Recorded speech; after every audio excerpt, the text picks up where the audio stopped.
So you've got more stories from Genesis for me? Yes, sir, I do. This one picks up right where the last one left off. Awesome. I remember last time God had just dropped a hammer blow by destroying humanity's language. Yeah, that was freaking awesome. Incredible. Fragmenting all mankind. The repercussions of that must be staggering. Gosh, I guess they would have been, but there's nothing in here about that at all. Oh, it just drops his cataclysmic storyline? It does. Wow. So we jump right into the story of the next big hero, Abram. And what's his deal? Well, he's one of 3 brothers, and he's married to his barren half-sister, Sarai. Oh, we're back to incest? You know it. You're kind of a weird guy, aren't you? Yeah. Oy vey.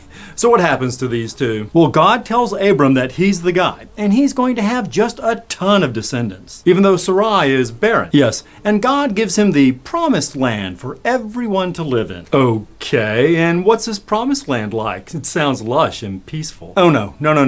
No. Oh, it's not. Not only is half of it desert, there are regular famines, and it's populated by scores of hostile tribes. That sounds horrible. So the indigenous tribes are only too happy to move out of this God-forsaken place to make room for the chosen people? They are not.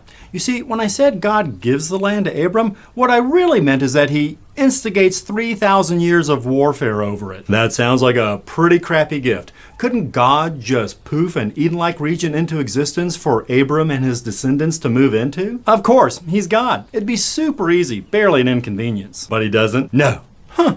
Anyway, one of the regular famines that the promised land is blessed with forces Abram and Sarai to flee to Egypt. Uh-oh. And despite her being around 65 years old, the Egyptian pharaoh thinks Sarai is just beautiful, and he wants her for his harem. And obviously, God's chosen man upholds his marriage vows and says no. He does not. Instead, Abram has Sarai lie and tell Pharaoh that she's not his wife, but only his sister. Why would he do that? Because Abram thinks he'll be killed if they know that Sarai is his wife. And why does he think that? Unclear. And it all works out just great at first, because Pharaoh showers Abram with gifts of livestock because he likes his new harem girl, the senior citizen Sarai. Oh yeah. Oh, 65-year-old harem girls are tight. Oh my God. Oh my God is right. Please forget I said that immediately and never bring it up again. Done and done, sir. Fantastic. So do they find out that Sarai is in fact Abram's wife? They do, because God gets so mad at Pharaoh for having sex with another man's wife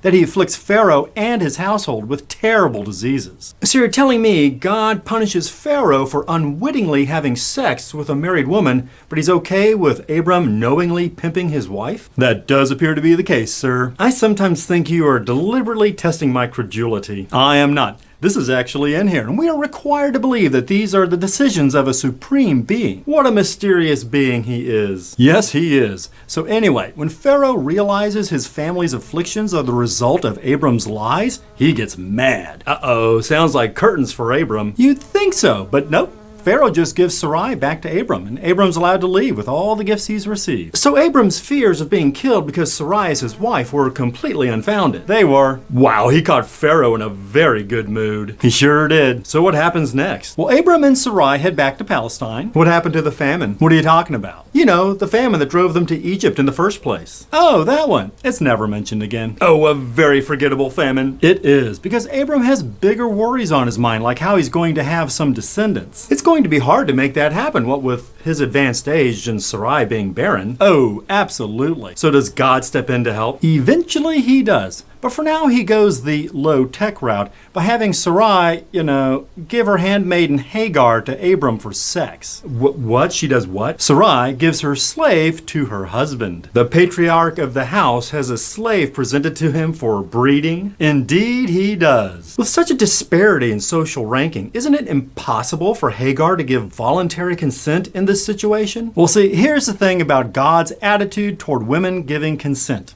I'm going to need you to get all the way off my back about that. I guess I'll consent to get off that thing. Great. So Abram impregnates Hagar? He does, and then Hagar despises Sarai because of it. Understandable. And then Sarai mistreats Hagar so badly that she runs off into the desert. Wow, Sarai sounds like a real witch, and she's the progenitor that God has chosen? She is, yeah. Interesting choice. So God rescues the poor, mistreated, pregnant Hagar. He does not. He tells her to go back to her abusers. You've got to be kidding me. Yes, she's supposed supposed to go back and submit to more of the same. I don't know what else to tell you. Well, okay then. So God, being omniscient and all, lets Hagar know that her soon-to-be born son Ishmael is going to be a wild donkey of a man, and that he and his descendants will always live in hostility toward their neighbors. What a wise and holy course to chart for humanity. It is. Does God have any other awesome ideas for humanity? I've saved the best for last. God tells Abram that he gets to chop off the tip of his penis. What? He does what? Yeah, pretty cool, right? God, no. Why the hell would anyone think that's a good idea? Well, God wants to mark his chosen people as separate, and he's the ultimate intelligence in the universe. But of all the body parts from which he could choose, God picks the genitals?